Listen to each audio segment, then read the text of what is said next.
para embasar o nosso momento de hoje, nosso encontro de hoje, nós vamos ler um trecho que está no Evangelho de Mateus.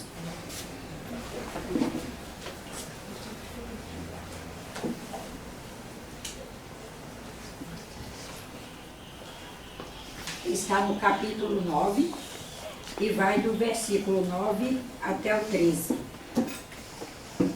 Partindo dali, Jesus viu um homem chamado Mateus, que estava sentado no posto de pagamento dos impostos. Não sei se todos sabem, o Mateus era um cobrador de impostos. Era o que era chamado na época de publicanos, aqueles profissionais que a profissão era receber as taxas públicas. E ver que o que nós hoje estamos aí ainda lutando para melhorar, já existia naquele tempo. Eles eram sempre vistos como pessoas não de tanto crédito assim. Já havia a corrupção, já havia todas essas questões que nós hoje achamos que é da humanidade, que é da sociedade moderna. Mas na verdade é uma chaga que a humanidade vem trazendo e estamos todos aí na luta por melhorar e extirpar de nós e da nossa cultura essa chaga. É uma chaga pela qual devemos trabalhar. Então, Mateus lá sentado no seu banco de pagamento de impostos, para receber impostos, Cristo disse-lhe: segue-me. O homem levantou-se e o seguiu. Como Jesus estivesse à mesa na casa deste homem, numerosos publicanos e pecadores vieram e sentaram-se com ele e seus discípulos. Vendo isso, os fariseus disseram aos discípulos: por que come vosso mestre com os publicanos e com os pecadores? Jesus, ouvindo isso, respondeu-lhes: não são os que estão bem que precisam de médico, mas sim os doentes. Ide e aprendei o que significam estas palavras. Eu quero a misericórdia e não o sacrifício. Eu não vim chamar os justos, mas os pecadores. Primeiro vamos fazer uma revisão, publicando mais ou menos, a gente já fez em pouquíssimas palavras, e vamos fazer uma revisão do que são os fariseus, para entender o contexto, até mesmo porque Cristo fala que não quer sacrifício. Né? Quem são os fariseus? Não sei se os irmãos todos sabem, que eles são doutores e seguidores de uma seita que tinha sido fundada 2 séculos antes do nascimento de Cristo e que era uma seita que dava muito valor à linguagem escrita e às formas. E com isso dava muito valor a sacrifícios materiais, a sacrifícios exteriores. Cristo reencarna e traz todo um sentido de nós sabermos sacrificar o nosso interior. Mas também não na forma de silício, que Cristo também não é a favor de silício, essas coisas de ficar autopunição, condenação, autocondenação. Cristo não tem essa visão. Ele trabalha no sentido do sacrifício, mas é nós sabermos sacrificar algo em função do outro. Eu quero descansar domingo, mas essa senhora está precisando que alguém vá à casa dela, ela está enferma, acamada, e está precisando que alguém vá fazer uma faxina.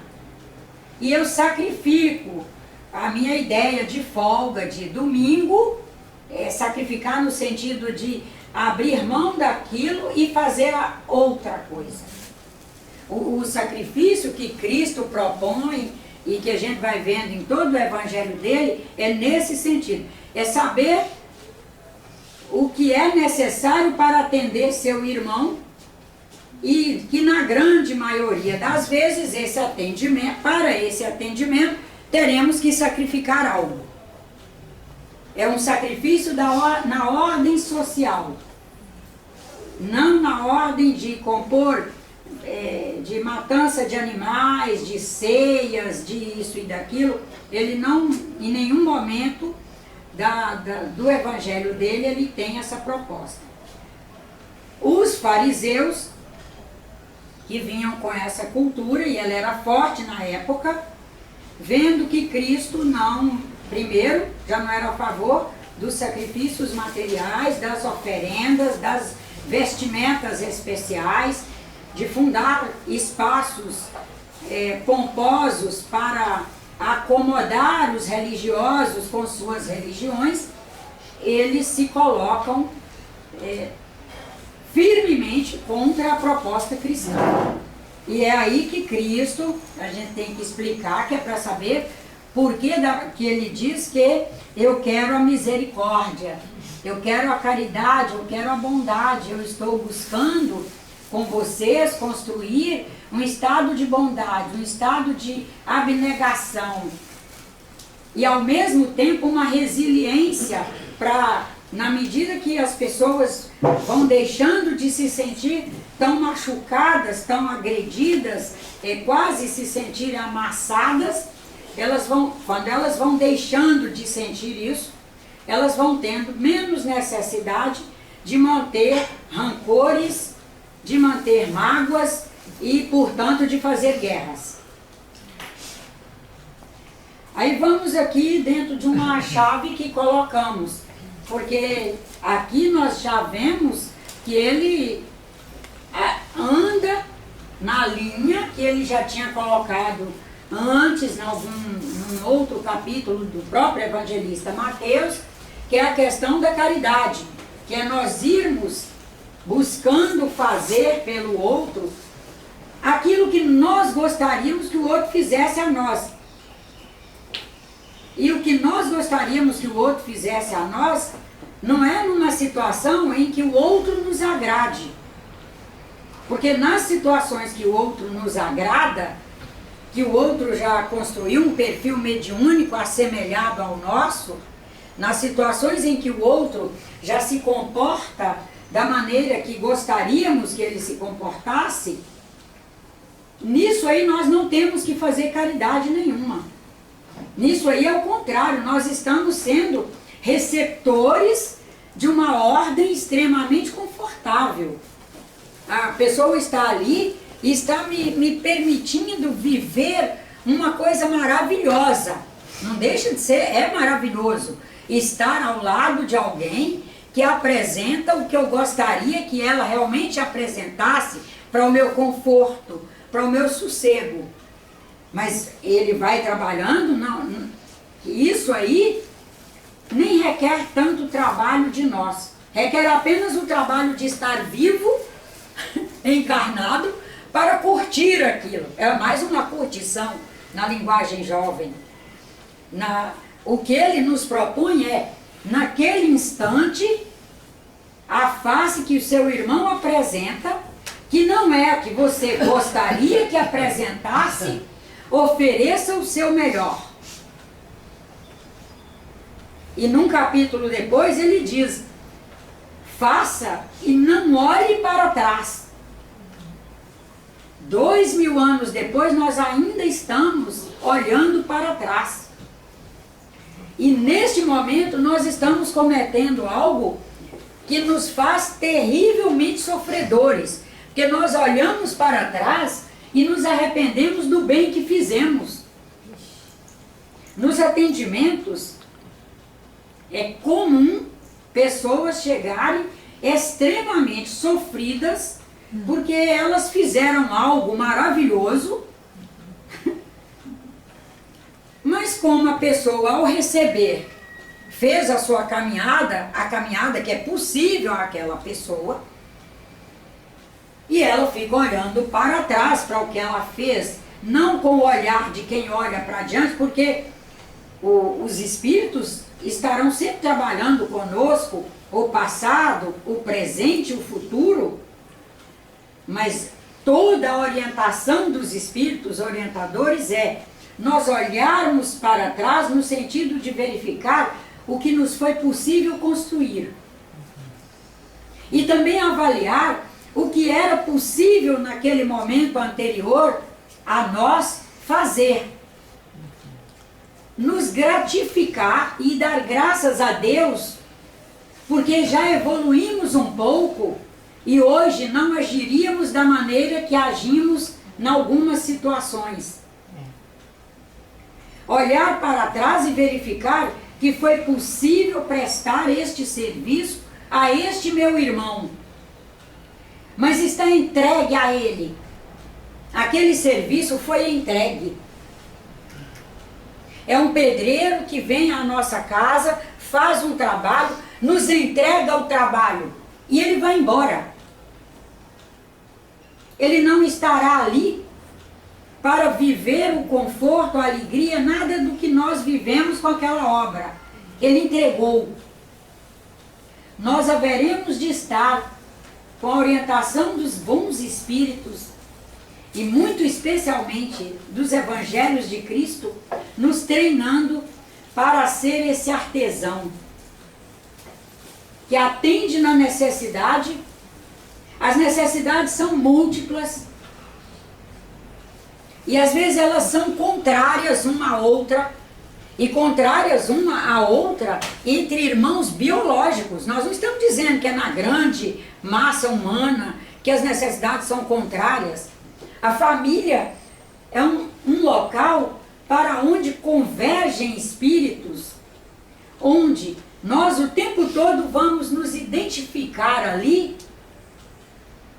e vamos enxergar em nosso irmão biológico mesmo, e nos não biológicos, nós vamos enxergar elementos onde aquele irmão é extremamente missionário com relação a nós.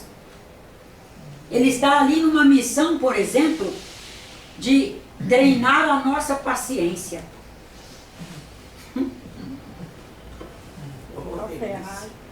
Treinar a nossa capacidade de trabalho. Treinar a nossa capacidade de administrar o fruto do trabalho, que é o dinheirinho que nós conseguimos produzir, e o que gastamos, porque sabemos que vamos ter que acolhê-los. Já vemos desde cedo que na capacidade que ele tem de ritmo de trabalho, ritmo de gastos, que em alguma hora nós vamos ter que cobrir alguma diferença nessa conta, que a conta dele não vai fechar. Vai ser uma conta que não, o balanço não vai fechar. O ritmo de trabalho, de ganho, o ritmo de gasto, estará ganhando lastimavelmente do ritmo de ganho. E que nós teremos que ter não uma conta no banco para entregar dinheiro, mas quem sabe um prato de comida, quem sabe uma cama para dormir, um cobertor a mais, um lençol, uma fronha e uma toalha. Não vamos oferecer deleites, mas no que depender de nós, não deixaremos nossos irmãos na marquise, debaixo da marquise. Estaremos nessa identificação que vamos fazendo, identificar nossa característica missionária, mas também identificar as coisas que aprendemos com eles. Com alguns nós aprendemos moderação, mas não é que eles estejam ali nos dando lição de moderação, não. Nós aprendemos moderação porque vamos identificando que pelo tom e pela energia com que nós falamos, pelo tom com que falamos, pela pressa com que falamos, e com as características que eles apresentam, se nós formos falar, nós seremos capazes de nos entregar na bandeja para críticas severas e cruéis. E aí nós vamos aprendendo a moderar. Nós vamos aprendendo a medir palavras. Nós vamos aprendendo a planejar. Planejar o que fala. Planejar dia de telefonema. Não, hoje eu não posso ligar para fulano. Mas tudo isso é evolução. Nós estamos aprendendo autocontrole e autoadministração.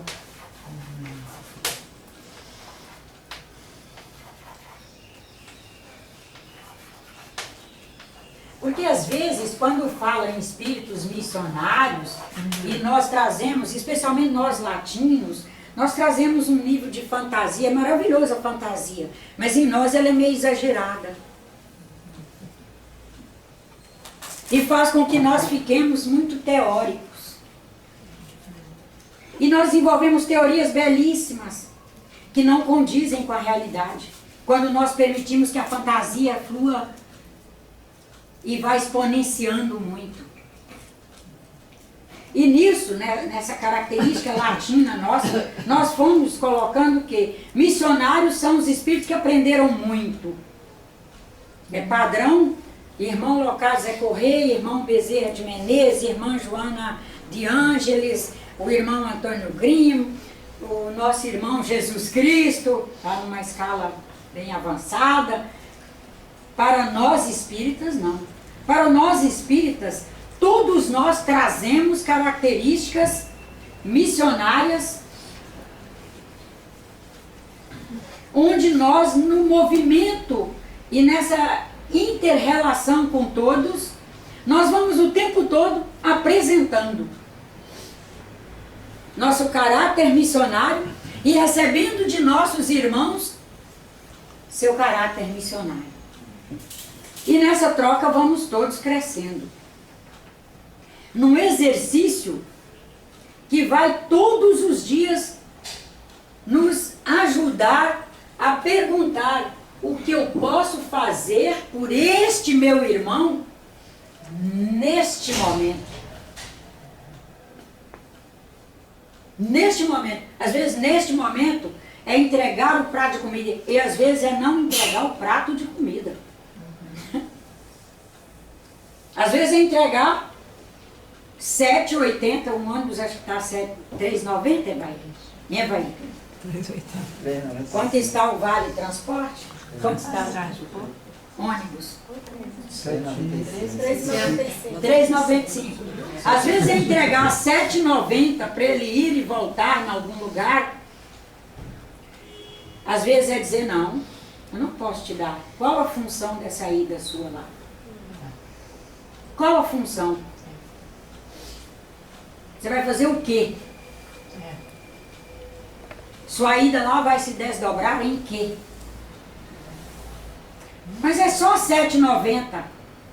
A questão é que nada fica no preço que aquilo custa. Para nós espíritas não fica.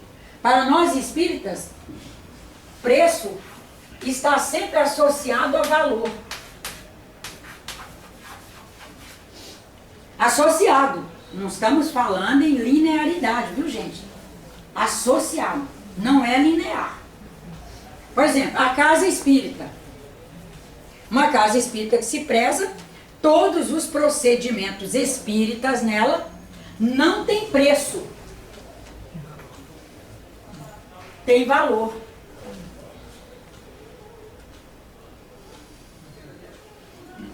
Você entra numa loja, você olha um vestido, ah, que lindo, aí o preço, R$300, tem esse valor todo? Esse vestido me representa esse valor? Ah não, então não vou levar. Agora, a Fátima foi convidada para o casamento de não sei quem, onde a família estará impecável e ela não quer desmerecer a família. Ela que nunca daria R$380 num vestido. Se ninguém na família tiver um para emprestar para ela, ela vai comprar aquele vestido. É um valor de família, respeito, consideração ao momento, aos noivos, a não sei o quê. Aí vem uma série de elementos que vai trazer valor para ela pagar aquele preço. Hã? Não tem preço, né? É o valor. Aí o preço é outro... fica compatível com o valor. É uma relação que tem que haver compatibilidade. Na medida que vamos nos identificando nos grupos sociais, qual é a minha identidade, quem eu sou, por que eu estou aqui, qual é meu papel aqui, como cristã, o que eu devo fazer nesse momento. Isso vai nos ajudando a nós latinos também a não resolver as coisas, como nós chamamos de na lata. Na cultura popular chama, né? Resolvi na lata, respondi na lata. Não, temos que nos dar um tempo. Os espíritos estão nos pedindo para treinar o trabalho do silêncio. Entre tantas outras coisas, podemos saber que está também esta. Na medida que nós nos permitimos, pelo menos uns segundos de silêncio, nós consultamos o nosso interior, nos identificamos naquela situação e construímos uma resposta plausível, da qual não nos arrependamos depois. Pois não, Socorro? Sobre esmola, sobre dar dinheiro para mendigo. Pessoal de rua. Eu sou contra. Nós somos a favor de tentar institucionalizar as nossas frentes de ajuda. Abrir espaços sociais. Graças a Deus percebemos que as próprias instituições públicas estão abrindo algumas frentes nos últimos anos. Em geral, as igrejas todas têm uma obra social para acolher pessoas, orientar, trabalhar num processo de educação, porque entregar dinheiro, mas aí também, gente, entra a questão da identificação. Eu posso encontrar alguém que, como eu já estou me treinando a olhar para as pessoas profundamente, lê-las, alguns nós veremos que justifica, quem sabe, entregar uma comida, uma coisa. Mesmo assim, não estamos aqui dizendo que tem que ir entregando comida.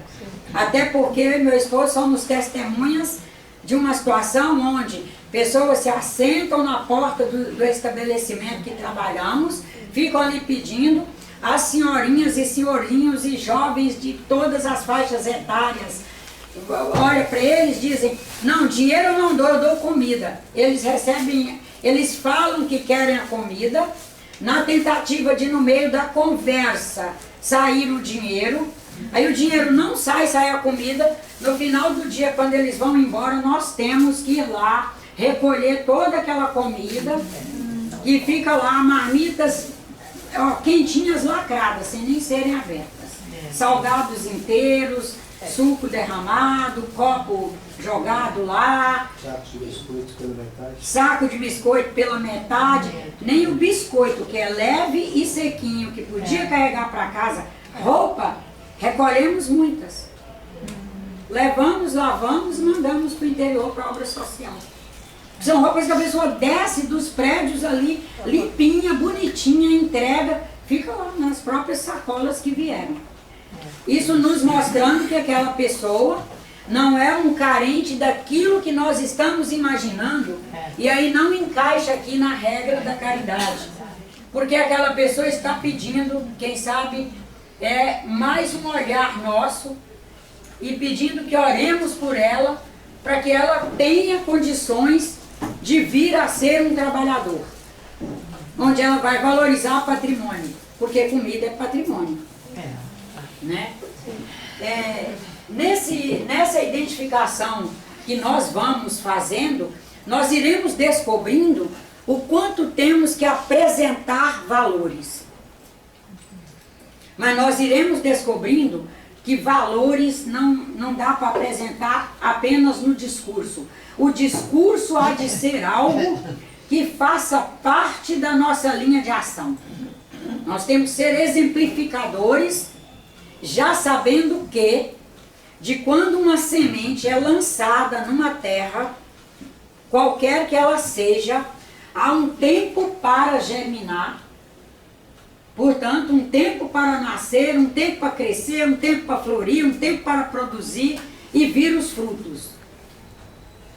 E nós, através do exemplo, através das posturas, irmos sendo semeadores da nova ordem que almejamos. E sermos espiritualistas o suficiente para não exigir de nossos irmãos que a semente germine no nosso tempo. Porque o nosso tempo só existe um. Uma vez que nós somos únicos.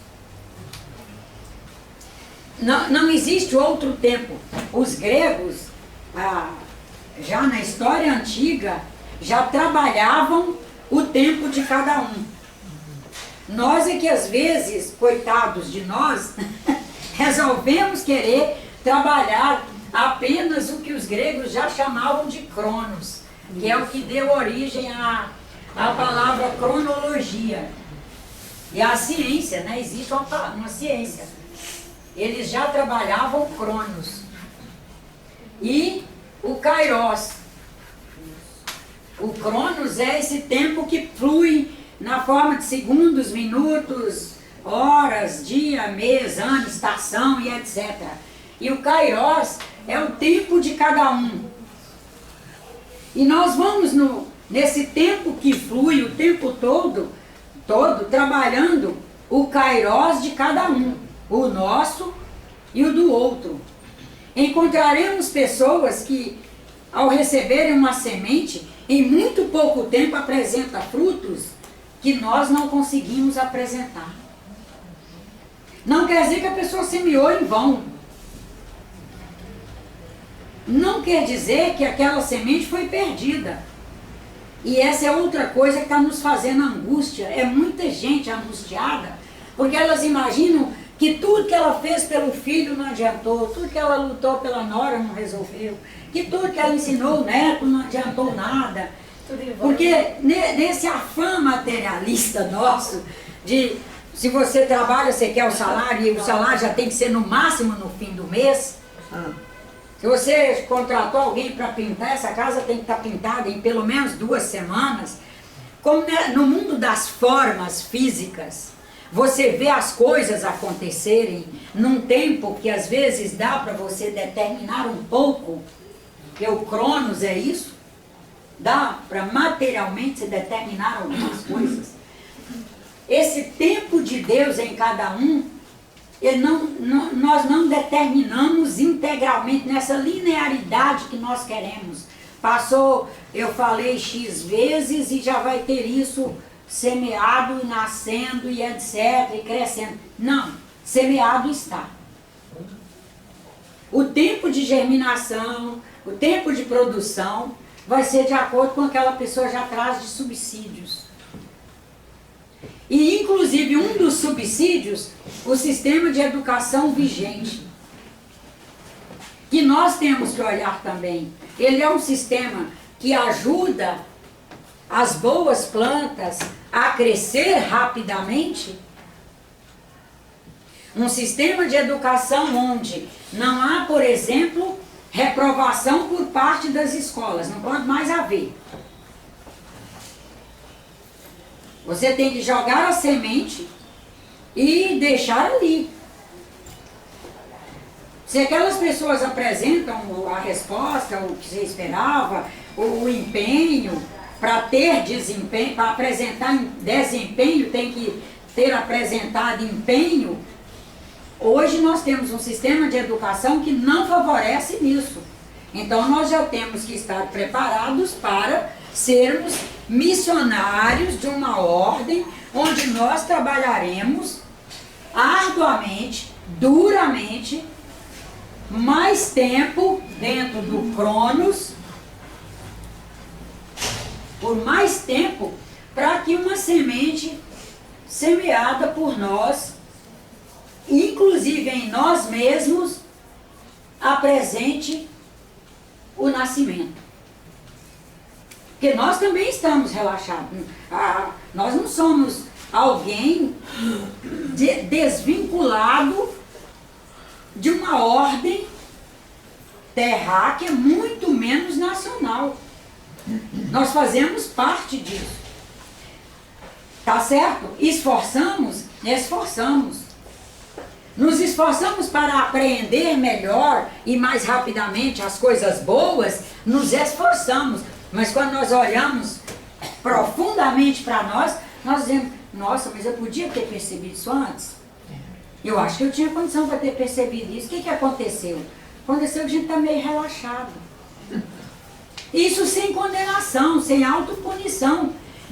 Porque verificar isso sem autopunição, sem uma coisa de condenação, nos faz ter a coragem para humildemente e amorosamente estarmos cuidadosos com nossos ritmos, cuidadosos com os grupos que fazemos parte, cuidadosos com os diálogos que aceitamos para nós, porque senão também nós não vamos fazer essa força do exemplo em ação, que é o nosso movimento, é a nossa ação, para fazer o necessário naquele momento que nós ou o outro necessitamos. E Cristo vai ser muito claro com isso. Inclusive, ao mesmo tempo que um chega para ele e diz que quer segui-lo, no próprio Evangelho de Mateus, quiserem ler depois, tá?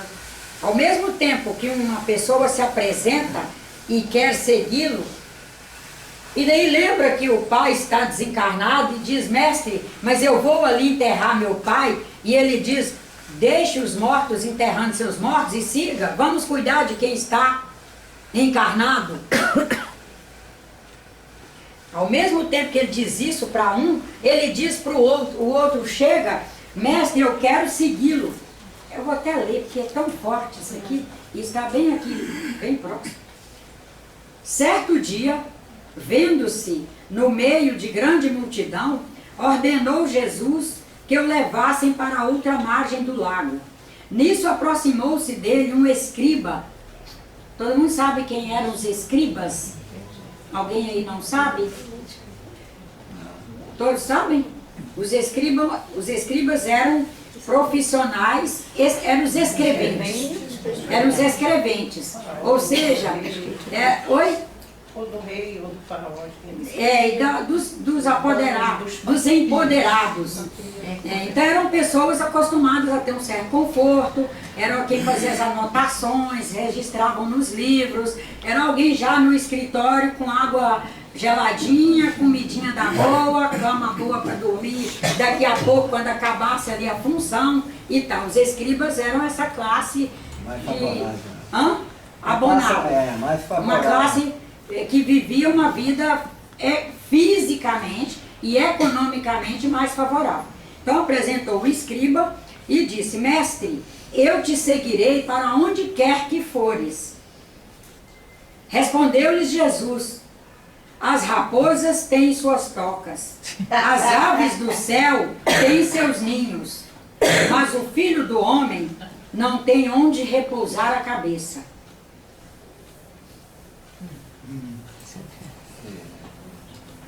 Agora está bem a seguir o outro. Outra vez, um de seus discípulos lhe disse, Senhor, deixa-me ir primeiro enterrar meu pai.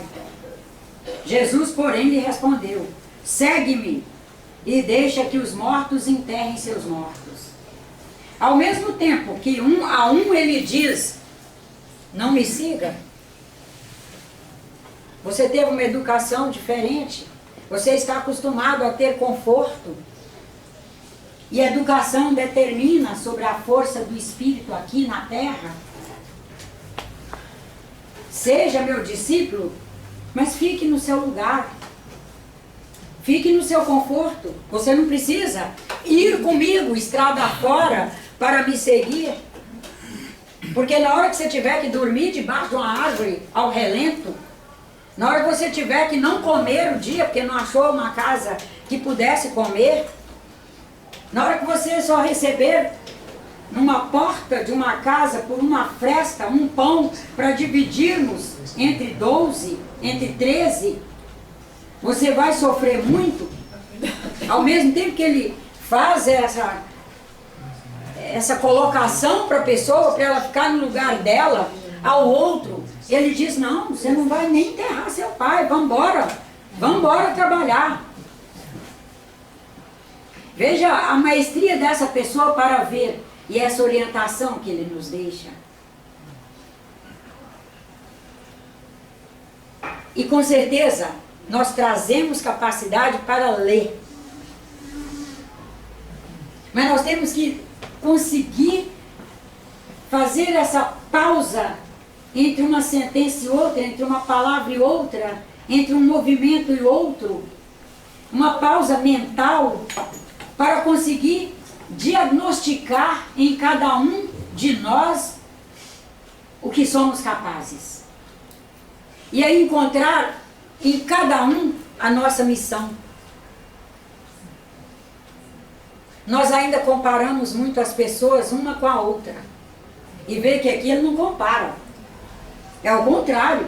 Ele põe cada um no seu lugar. Não dá para comparar. Não dá para você ter 2 filhos e comparar.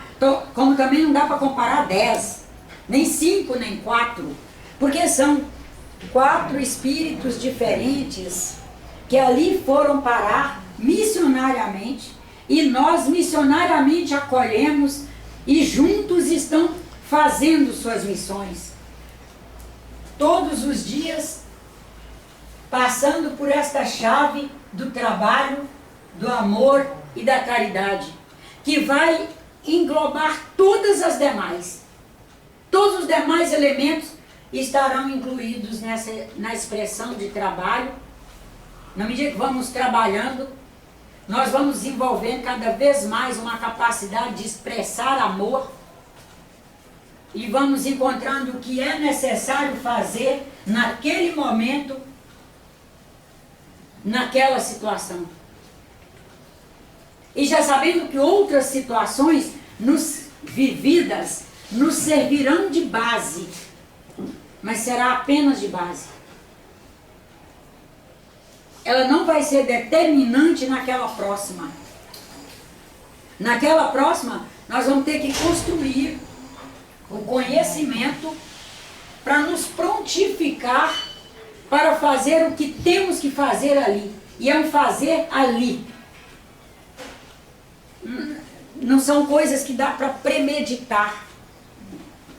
Imagina, tem como premeditar o filho que vai chegar através de uma gravidez que concebemos. Aí depois ele vem à luz do sol aqui na terra, que é isso, vira a luz do sol aqui da terra. E nós vamos tendo aquelas criaturas ali conosco. Nunca saberemos qual vai ser o momento seguinte, nem dele nem nosso. Nós trazemos algumas bases, onde nós poderemos fazer algumas conjecturas, mas nunca poderemos afirmar categoricamente sim e nem não. Mas poderemos no instante dizer sim ou não. No instante. É muito linda essa coisa do tempo.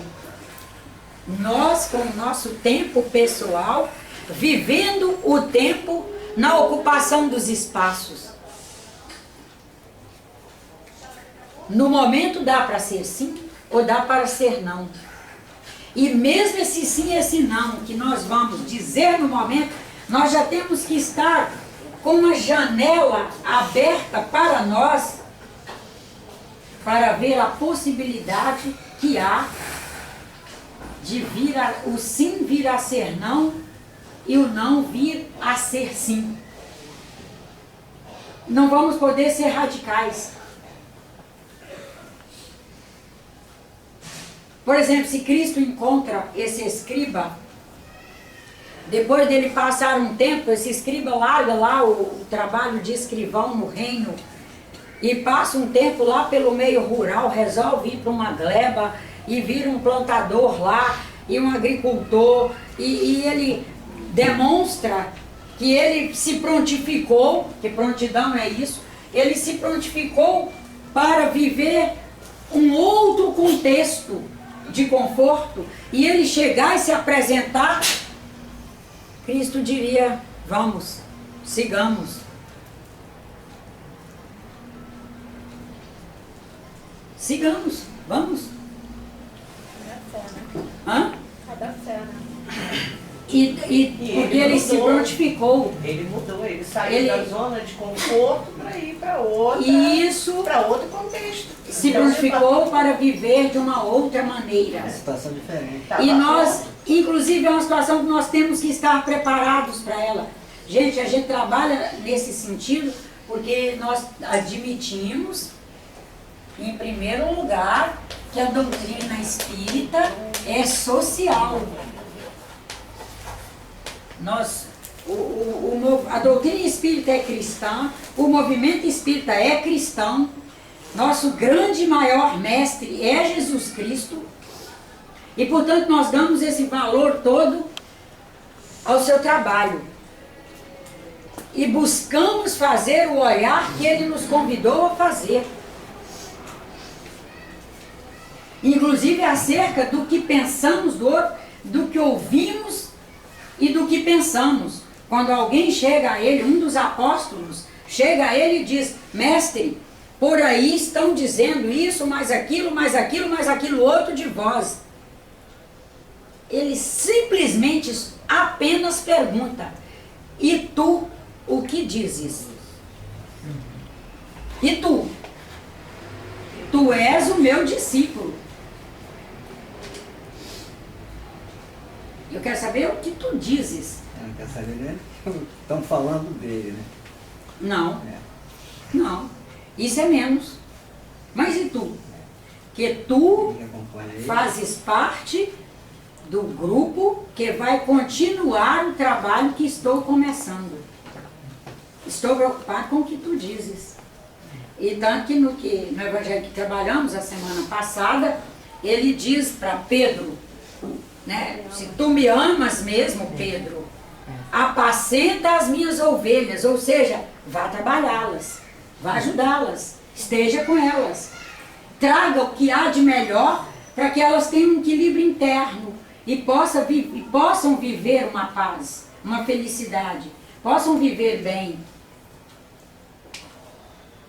Nós hoje somos o mesmo planeta que éramos há milhões de anos atrás,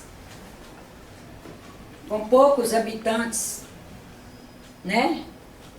Pingados aqui e acolá bem distante.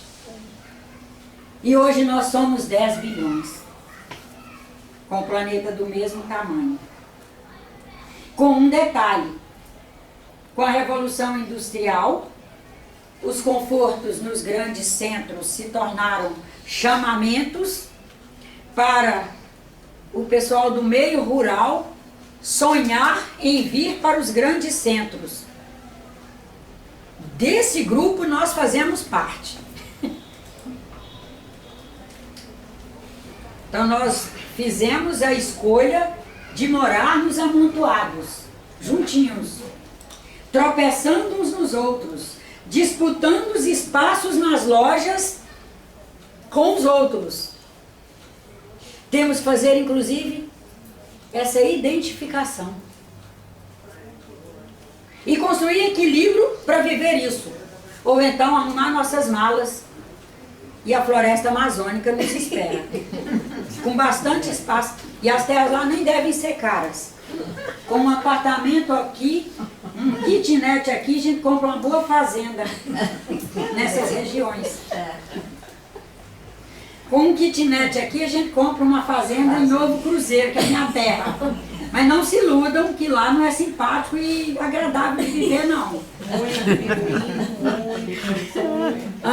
Muito motom, muito piuim. Não, e seca. E como? Criminalidade. Essas coisas todas que aqui tem, que nós pensamos que estão aqui, e que fazem parte das cidades grandes, na verdade fazem parte ainda do homem. Onde o homem estiver, onde ele se estabelecer, essas situações ali estão. Claro que se o número de pessoas é pequeno, o número é menor, mas não é estatisticamente menor. É importantíssimo sabermos disso. As estatísticas são as mesmas. Pouquíssimos lugares do Brasil têm estatísticas boas em termos de pessoas trabalhando, pessoas bem empregadas, pessoas com rentabilidade boa, nível de crimes ligado a homicídio, suicídio, incesto e etc. Não são muitas cidades que apresentam estatísticas diferentes. Isto é lastimável por um lado, sim, mas é um dado para sabermos que é uma luta para todos nós abraçarmos. E ir nos perguntando qual é a minha função. Quais são os assuntos que eu devo alimentar? Quais os assuntos eu devo participar? Eu devo fazer parte dos grupos dentro do que eu já conheço de mim mesmo. Identificação é isso. Eu vou me conhecer. Eu me identifico na humanidade, eu tenho uma identidade. Qual é a minha identidade? Minha identidade me permite algumas funções. Eu devo fazer parte dos grupos que gastam horas falando mal, seja de quem for, seja da mãe, do pai, do tio, da avó, do prefeito, do vereador, do presidente da república. O que é que eu estou ajudando? Eu estou ajudando, para fechar nosso momento hoje, eu estou ajudando a construir vibrações positivas ao bem ou não. Que até então nós tínhamos, até nisso nós trazíamos um conceito ditador. A palavra positiva significava o bem, a palavra negativa significava o mal. Hoje nossos netos vão rir de nós se nós ficarmos com esse conceito. Vamos dizer assim, uai vó, e quando uma coisa é positiva para aumentar a criminalidade, ela não é positiva? Positiva para o aumento da criminalidade. Positiva aumento da fome no mundo. Ué, vó, quando você desperdiça comida na sua casa, e nossos netos estão chegando com esse caráter, viu, gente? Eles estão chegando para nos chacoalhar, no bem. Ué, vó, e quando você desperdiça na sua casa? É positivo a aumentar a fome na humanidade ou não é? E nós vamos ter que responder que sim. Ele já nos trouxe o conceito de positivo na variável do tempo, dos espaços e etc. E com muita fé em Deus haveremos de estar valentes no entendimento das mensagens cristãs. Sabermos que nós não somos herdeiros da cultura, somos herdeiros, mas nós não somos alimentadores da cultura, da doutrina dos fariseus. E nós iremos saindo dos ritos, dos rituais, dos processos místicos, das formas, e alcançar o sentido, o significado, os significantes, e portanto nós irmos alcançando o sentido de desdobramento.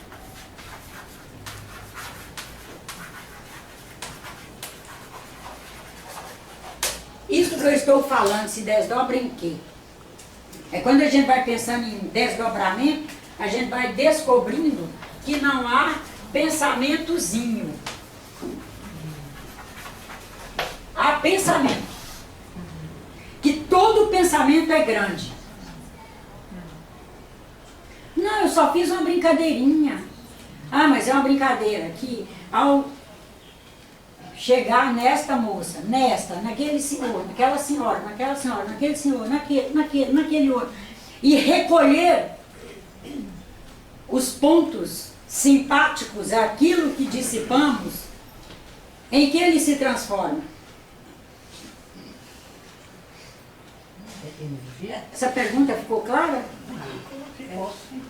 Porque nós apenas emitimos, são partículas. As partículas saem de nós. Elas encontrarão seus afinizados, recarregarão e inclusive retornarão a nós. E até nos perguntarmos, eu quero receber isso de volta? Ah, estou sentada com esse grupo de meninas aqui, amigas, falando mal do prefeito, do presidente, de não sei quem. E eu quero receber de volta isso para mim? Porque nós somos não só núcleos, como nós somos captadores das partículas que dissipamos. Elas retornam. Elas retornam porque elas pertencem a um núcleo. Ele é ativo, ele é vivo e é eterno. Não é um núcleozinho qualquer.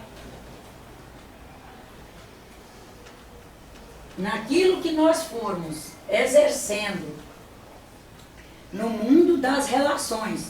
Porque não adianta a gente pensar em ser bom se não for com os seres humanos que aqui estão. Isso é utopia, né? Ah, não, eu não sou boa porque o senhor não deixa eu ser boa. Ah, não, como é que eu posso ser boa com essa sociedade que eu vivo? Ué, mas é nela que você tem que ser bom. Porque não tem outro jeito. Não tem a outra opção. A opção é só essa. É ser o que você é no grupo que você estiver. Que é naquele que você está. Na medida em que nós vamos nessa linha de ação atuando, nós estamos disponibilizando para receber em seguida. Cristo é muito sábio. Como ele disse, pedi e obterás, dai e receberás. Vai muito mais do que a gente imaginava. Hã? Acho meio difícil. Tá difícil. Dar e receber? Ou, com certeza. Porque a gente quer receber o que a gente deu. Não existe. Nós somos materialistas, É irmão. dando que se recebe. Nós somos materialistas. Nós queremos receber exatamente o que a gente deu por juros. E receber também. Nós vivemos numa cultura que ainda há juros, correção monetária É. e é uma ordem material. E nós temos que saber que isso existe, existe. Existe na ordem sensível. Não é um juro que ninguém cobra de você. É igual o valor. É só o retorno.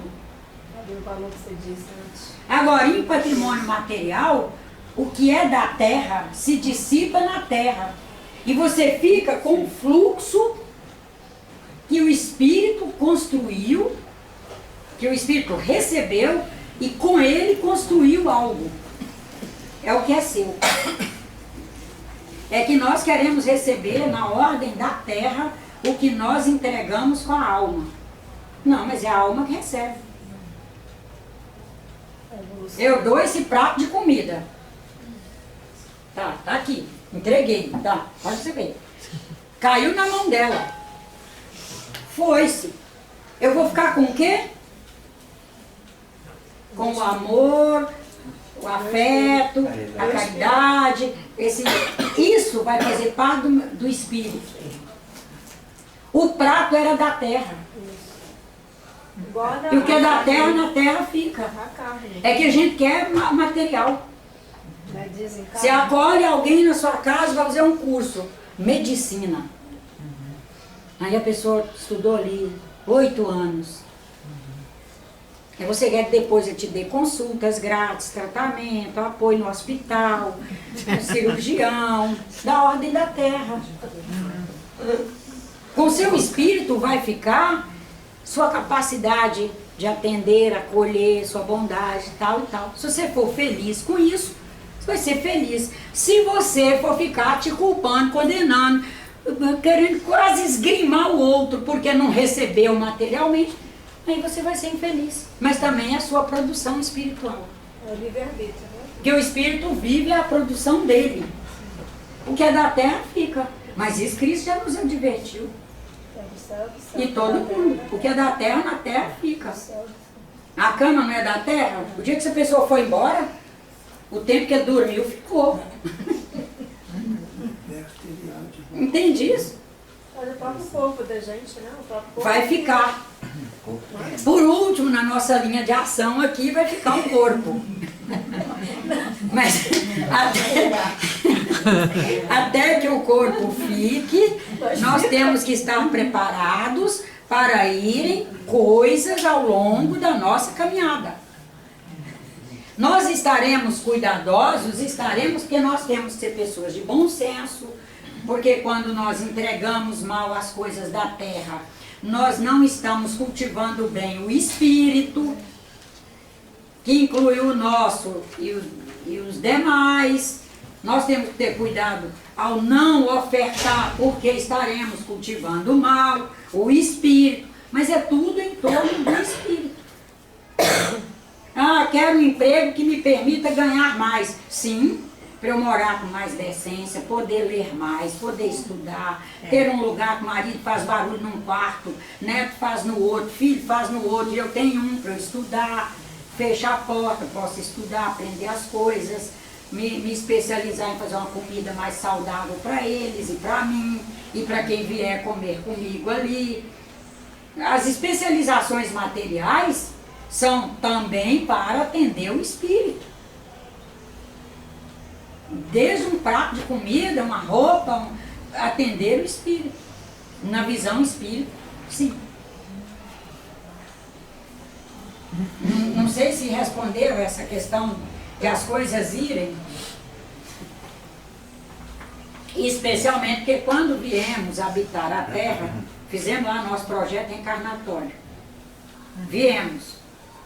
Nós já tínhamos ciência, segundo os orientadores espirituais, nós já tínhamos ciência de que estaríamos vindo para uma cultura assim, assado, até mesmo porque nós já fazíamos parte dela.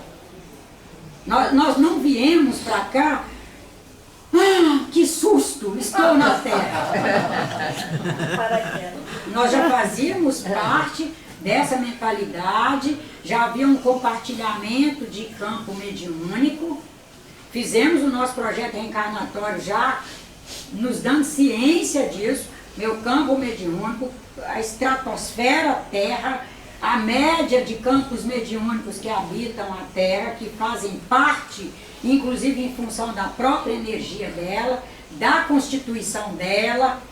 É que como nós temos uma formação ruim em física, química e matemática, a gente sai ao final de 11 anos de escolarização formal mesmo, fora os pré-escola lá. Precária, né? Precária, onde química, física e matemática, um troço passado ali para tirar uma nota e ir embora para a série seguinte, a gente não estuda também essa coisa da energia. Para saber que nós estamos aqui vinculados por padrões energéticos. E que não é novidade para nós. Nós vamos assustando essa coisa toda, porque culturalmente a gente está meio que resvalando na flor das águas. Se você for estudar a constituição do planeta, a constituição da biosfera, as agressões que fazemos a essa biosfera, nossas dificuldades enquanto espíritos, cada um vai se dando ciência da dificuldade que traz enquanto espírito, e olhar essas conjunturas e esses entrelaçamentos, ali nós vemos dificuldades que nós temos nas relações uns com os outros. E nós vamos entendendo, e ao compreender isso, a gente vai aprendendo a conviver melhor. E valorizar o outro nas suas dificuldades. Verdade. Tem até religiões que você não pode nem falar sobre energia. Eles já falam logo. Não fala isso comigo que eu não acredito. É, Porque é uma pessoa que passou por uma escolarização fraca. Porque com uma escolarização boa, nenhum religioso se negaria a falar sobre energia. Só pra, já fez, vai rapidinho. A gente vê isso claro em religiões que dão o maior valor à palavra. Palavra. Inclusive eles afirmam o tempo todo. Eu trabalho com uma pessoa que é só eu entrar para almoçar, ela me cerca cada dia com um determinado assunto, sempre acerca da palavra. E eu com ela. Deus não olha a palavra, meu irmão. O homem desenvolveu a palavra, que é o fruto de uma questão cognocional, para explicar as coisas para si mesmo, que isso também é fruto de um desenvolvimento espiritual. Mas a acerola é tão querida por Deus, sem dar uma palavra, produzindo acerola e vitamina C para as pessoas. A bananeira é tão querida por Deus quanto eu que falo o dia inteiro aqui com vocês. O cachorro é tão querido por Deus com sua linguagem. O porco, a vaca, o elefante, todos são igualmente amados e as palavras são variáveis. Mas se fosse fruto, é um menino com 2º grau completo. Quero falar isso. Se fosse uma escola forte, ele pensaria em energia. A energia das palavras. Aí sim. A escola forte no sentido de que aprendizagem.